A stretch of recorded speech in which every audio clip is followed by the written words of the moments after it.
Welcome to HFY Stories. If you're ready for jaw-dropping stories and a universe full of excitement, hit that subscribe button like it's the big red button in a space opera.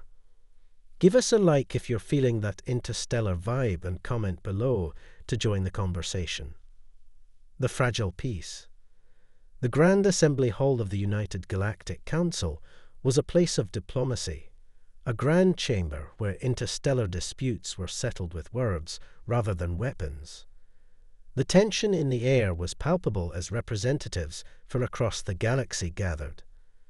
At the center of it all stood President Amelia Carson, the leader of humanity, a race that had only recently been recognized as a major player on the galactic stage.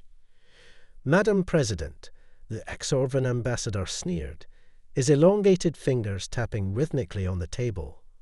Your kind is young, inexperienced in the matters of intergalactic politics.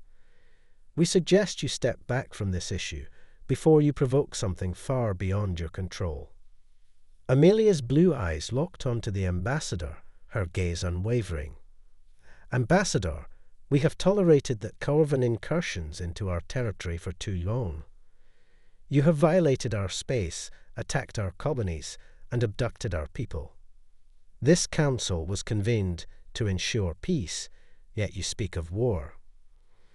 The murmurs among the other representatives grew louder, a cacophony of whispers and hushed conversations. The Corvans were notorious for their ruthlessness, a race of warriors bred for conquest. But the humans, though new to the galactic scene, had proven themselves resilient, adaptable, and, above all, unpredictable. The Kuraf delegate, a species known for their neutrality, spoke up. President Carson, the council urges restraint. War would be catastrophic, not just for your people, but for the entire galaxy. We must find a diplomatic solution. Amelia took a deep breath, her mind racing. She knew that the other species underestimated humanity, seeing them as a race that would bend under pressure. But she also knew that the time for diplomacy was drawing to a close. The Exorvans had pushed too far, and her people demanded justice. We have tried diplomacy, Amelia replied, her voice steady but filled with an underlying steel. But the Exorvans have shown that they only understand one language, violence. I will not allow them to continue their aggression unchecked. As she spoke, her thoughts drifted to Admiral Marcus Steele, the commander of Earth's fleet, and the man who held her heart. They had spent countless nights discussing strategy, planning for the worst while hoping for the best. He had warned her that the Corvans would not back down, that they were a race that thrived on conflict. She had tried to hold out for peace, but Marcus had made her see the reality they faced. The Exorvan ambassador leaned forward, a predatory grin spreading across his face. Then perhaps, Madam President, it is time for you to make your decision. Will you cower behind your words, or will you face the consequences of your actions? Amelia's heart pounded in her chest as the moment of truth approached. The entire galaxy seemed to hold its breath, waiting for her response. She knew that whatever she said next would determine the fate of her people and the future of the galaxy. Enough talking, she said, her voice firm and resolute. Let's start the war. The chamber erupted into chaos as the declaration echoed through the hall. The Exorvan ambassador's grin widened, and he stood, bowing mockingly before leaving the chamber with his entourage. The Kuraf delegate looked at Amelia with a mixture of shock and disappointment, but she held her ground. As the representatives dispersed, Amelia knew that she had just set in motion events that would change the galaxy forever. But she also knew that there was no turning back.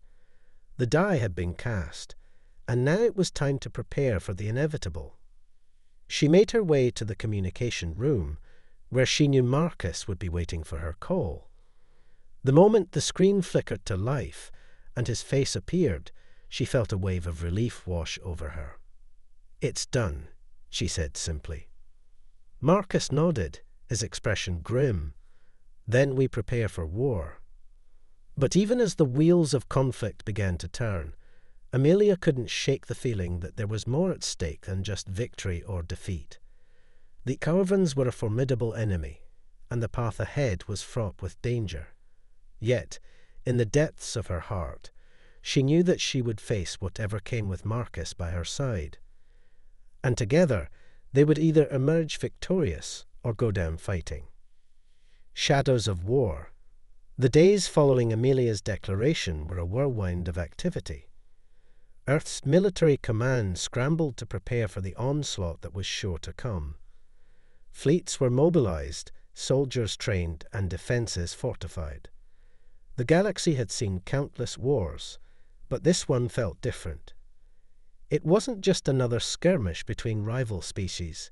It was a battle for survival. In the war room deep within the Pentagon, holographic displays flickered to life, showing the latest intelligence on Corvin fleet movements. The room was filled with the helm of activity, officers barking orders, and strategists debating the best course of action.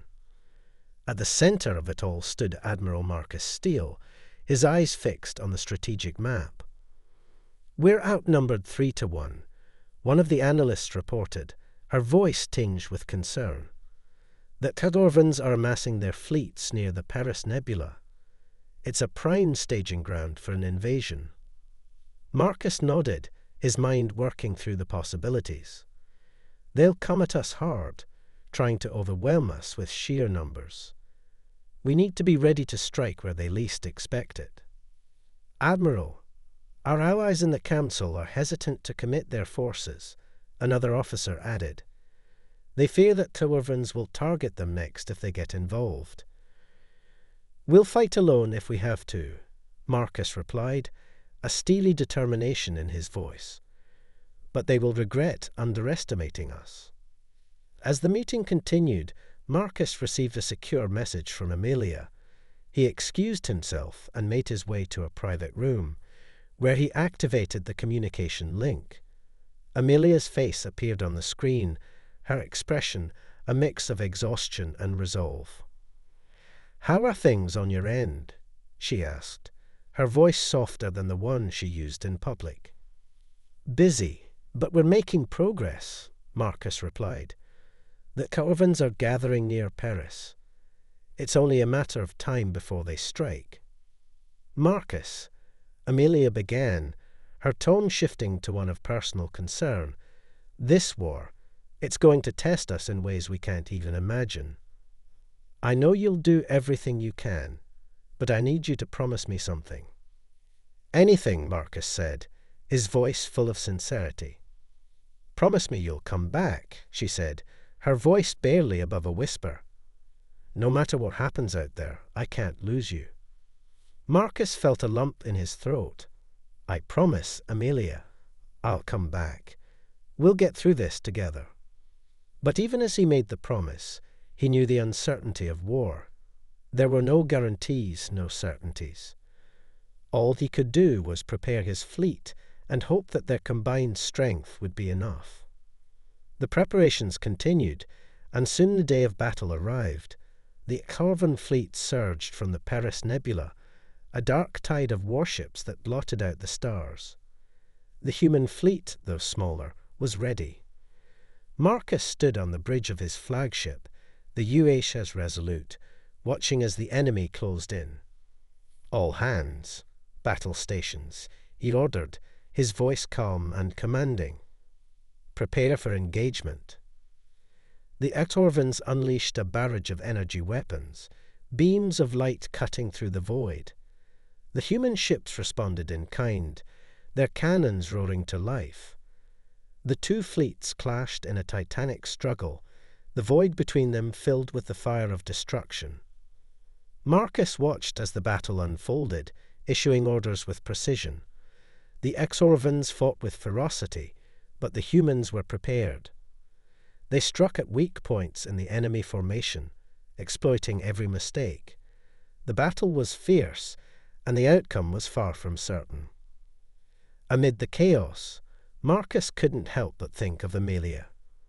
The thought of her gave him strength, driving him to push harder, to fight with everything he had. He knew that this war was not just about territory or power. It was about the survival of his people and the future they hoped to build together. But the Corvins were relentless, and the battle dragged on. Ships on both sides were torn apart, their debris scattering across the battlefield. Marcus knew that they were nearing the breaking point, that something had to give. As the battle reached its climax, a shadow of doubt crept into Marcus's mind. The Corvins were stronger than he had anticipated, and the human fleet was taking heavy losses. He knew that they couldn't sustain this much longer. The fate of humanity hung in the balance, and the outcome of the war was far from certain. But even in the face of overwhelming odds, Marcus refused to give up. He would fight to the last breath for Amelia, for Earth, and for the future they had dreamed of. The war was far from over, and the final act was yet to come. The turning tide. The battle raged on, each passing moment a testament to the ferocity of the Corvin forces and the resilience of the human fleet. Marcus Steele stood on the bridge of the UAS Resolute, his eyes scanning the chaotic battlefield displayed on the tactical screen. Every decision he made was a calculated risk, and with every second, the stakes grew higher. "Admiral, we've lost the UAS's valor." A voice shouted from the operations console. Marcus felt a pang of loss, but there was no time to mourn. He had to keep his focus. "Redirect the 5th and 7th squadrons to cover our left flank," Marcus ordered, his voice unwavering. "We need to hold that position, or we'll be flanked." The human fleet was holding its own, but barely. The Corvins were relentless, their ships pouring into the fray with a single-minded determination to crush the human resistance. Yet, Marcus could sense a change in the tide. The Corvins, overconfident in their numerical superiority, had spread their forces too thin, leaving gaps that the human fleet was now exploiting. "Admiral, incoming transmission from Earth Command," the communications officer reported. "Put it through," Marcus said, stepping forward as the screen flickered and Amelia's face appeared. She looked exhausted but resolute. "Marcus, we've managed to decrypt the Corvin communications. We believe they have a command ship in the sector. If we can take it out, it could cripple their coordination and give us the advantage we need." Marcus's heart raced. This was the opportunity they needed. "Do we have the coordinates?" "Sending them now," Amelia replied. "It's heavily guarded, but if anyone can get to it, it's you." A new marker appeared on the tactical screen, indicating the location of the Corvin command ship. Marcus studied it for a moment before turning to his crew. "All right, we have our target. Helm, set a course for the Corvin command ship. All ships, prepare for a concentrated assault." As the Resolute and its escort ships broke off from the main battle to head toward the Corvin command ship, the tension on the bridge was palpable. This was a risky move, but if they could pull it off, it might just turn the tide of the war. The Corvin command ship loomed ahead, a massive vessel bristling with weaponry. As they approached, the ship's defenses sprang to life, unleashing a torrent of fire. The Resolute shook violently as it took hit after hit, but Marcus remained focused. "Evasive maneuvers," Marcus shouted. "Keep us moving and return fire. Target their weapon systems." The human ships weaved through the Corvin barrage, their weapons lighting up the darkness of space. The Resolute's cannons roared, striking at the command ship's defenses. The battle was intense, each moment a struggle to survive. But Marcus knew they couldn't last much longer under this assault. They needed to disable the command ship, and fast. "Prepare the main cannons," Marcus ordered. "Target their bridge." The bridge crew worked with precision, locking onto the command ship's bridge. Marcus watched the screen, his breath held as the targeting reticle centered on the enemy vessel. "Fire," he commanded. The Resolute's main cannons unleashed a devastating salvo, the powerful beams slicing through space and slamming into the Exorvan command ship. The enemy vessel shuddered under the impact, its shields flaring and then failing. "We've breached their defenses," the weapons officer reported. Marcus wasted no time. "Focus all fire on the bridge. We need to take out their command structure." The human ships converged on the Exorvan command ship, their combined firepower overwhelming the enemy vessel. Explosions ripped through the command ship's hull, and within moments, the bridge was engulfed in a fiery inferno. On the tactical screen, Marcus watched as the Exorvan fleet faltered. Their once coordinated assault began to break down, ships drifting out of formation, their attacks becoming disjointed. The loss of their command ship had thrown them into disarray. "It's working," the tactical officer exclaimed. "Their fleet is falling apart." Marcus allowed himself a moment of relief, but he knew the battle wasn't over yet. "All ships, press the attack. We need to push them back and secure this sector." The human fleet surged forward, capitalizing on the confusion among the Exorvans. Ship after ship fell to the relentless assault, and the Exorvan forces began to retreat, unable to withstand the onslaught. But even as victory seemed within reach, Marcus felt a pang of uncertainty. The Exorvans were pulling back, but something didn't feel right. He couldn't shake the feeling that this retreat was too orderly, too planned.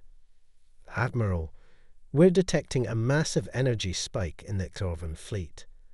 The science officer suddenly shouted. It's a dimensional rift. They're trying to open a portal." Marcus's heart dropped. He knew what that meant. The Exorvans were planning to bring in reinforcements from another part of the galaxy. If they succeeded, the battle would start all over again, and this time the humans wouldn't stand a chance. "We can't let them open that rift," Marcus shouted. "All ships, concentrate fire on that rift generator." The human fleet redirected its fire, aiming at the Exorvan ships responsible for generating the rift. The battle intensified as the Exorvans fought desperately to complete their plan. The Resolute charged forward, leading the attack. Explosions rocked the Exorvan vessels as human firepower tore into their hulls. The rift generator was weakening, but it wasn't enough. "Admiral, the rift is stabilizing. We're running out of time," the science officer warned. Marcus clenched his fists. They needed more firepower, more time, anything to stop the Exorvans. And then, in a flash of inspiration, he knew what to do. It was risky, almost suicidal, but it was the only way. "Prepare the Resolute's FTL drive," Marcus ordered, his voice calm but resolute. "We're going to jump straight into the rift generator." "Sir," the helmsman asked, shocked. "But that'll—" "It's our only chance," Marcus cut him off. "If we don't stop that rift, we're all dead anyway." The bridge fell silent as the crew processed the order. They all knew what it meant, but there was no hesitation. They trusted Marcus, and they would follow him to the end. The Resolute's engines roared to life as the ship prepared for the jump. Marcus took a deep breath, his thoughts flashing to Amelia one last time. He had promised her he would come back, but now he wasn't sure he could keep that promise. "On my mark," Marcus said, his voice steady. 3, 2, 1, jump. The Resolute surged forward, its FTL drive propelling it straight into the heart of the Exorvan fleet. The ship streaked through space, its trajectory locked onto the rift generator. The Exorvan ships fired desperately, but it was too late. The Resolute slammed into the rift generator, the impact triggering a massive explosion. The rift collapsed in on itself, the energy implosion tearing through the Exorvan fleet. In an instant, the battle was over. The human fleet watched in stunned silence as the remnants of the Exorvan forces scattered, fleeing in disarray. The threat had been neutralized, but at a terrible cost. The price of victory. The silence that followed the collapse of the Exorvan rift was deafening. On the bridge of the USS Resolute, there was a stillness that felt almost surreal. The ship's systems flickered back to life, damage reports streaming in from every corner. The Resolute had survived the jump, but barely. The hull was breached in multiple places, and life support was failing in several sections. Marcus Steele stood at the center of the chaos, his mind reeling from what had just happened. They had won the battle, but at what cost? The rift generator was destroyed, the Exorvan fleet scattered, but the price had been steep. "Admiral, we're receiving a transmission from Earth Command," the communications officer said, her voice thick with emotion. Marcus nodded, his body feeling heavier than it ever had before. "Put it through." Amelia's face appeared on the screen, her eyes wide with concern. "Marcus, what happened?" "We lost contact for a moment. Are you okay?" "We did it, Amelia," Marcus replied, his voice hollow. "The rift generator is gone. The Exorvans have been forced to retreat." Relief washed over Amelia's face, but it was quickly replaced by worry as she took in the damage visible on Marcus's bridge. "Marcus, the Resolute, how bad is it?" "We're hanging on, but barely," Marcus said, his tone grim. "We took heavy damage in the jump. Life support is failing in several sections, and the ship's structure is compromised." Amelia's eyes welled up with tears, but she fought to keep her composure. "Marcus, get out of there. We can send rescue ships to extract the crew." Marcus hesitated, knowing what needed to be done. "Amelia, the Resolute won't hold together much longer. If we try to evacuate, we risk losing everyone. We've already lost too many good people today." "No," Amelia whispered, shaking her head. "I won't accept that. You promised me, Marcus. You promised you'd come back." Marcus's heart ached at her words. He had made that promise, and he had meant it. But now, faced with the harsh reality of the situation, he knew there was only one way to keep as many of his crew alive as possible. "Amelia," he said softly, "I'm going to set the Resolute on autopilot and get the crew to the escape pods. But I need to stay behind to make sure the ship doesn't fall apart during the evacuation. It's the only way." Tears streamed down Amelia's face as she realized what he was saying. "Marcus, no.